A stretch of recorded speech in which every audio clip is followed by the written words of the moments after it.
శ్రీ విష్ణు రూపాయ నమశివాయ. అమ్మవారి మహిమాన్వితమైన స్వరూపాల్లో మరో స్వరూపం గాయత్రీదేవి. శాస్త్రంలో ఒక మాట ఉంది, నగాయత్ర్యా పరం మంత్ర నమాతు పరదైవతం అని. అంటే గాయత్రి మంత్రాన్ని మించిన మంత్రం ఇంక అసలు ప్రకృతిలో లేదు. గాయత్రీదేవి స్వరూపానికి 5 ముఖాలు. ముత్యం, పగడం, బంగారం, నీలం, తెలుపు రంగుల్లో ఉంటాయి. ఇవి సృష్టిలో ఉన్న పంచభూతాలకి ప్రతీక. అమ్మవారికి 10 చేతులు ఉంటాయి. వరద అభయహస్తాలు, 2 తామర పువ్వులు ఉంటాయి. మిగతా చేతుల్లో అంకుశము, కొరడ, కపాలం, గద, శంఖం, చక్రం అవన్నీ ఉంటాయి. ఈ 10 చేతులు 10 దిక్కులకి ప్రతీక, ప్రకృతికి సంకేతం గాయత్రి స్వరూపం. అందుకే గాయత్రి మంత్రం ప్రతిరోజు చేయగలిగితే మనకి ప్రకృతికి మధ్య అనుసంధానం చేస్తుంది.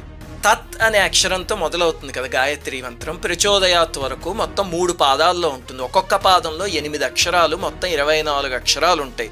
రోజు 3 కాలాల్లో జపిస్తే 4 వేదాలు చదివిన ఫలితం అని చెప్పి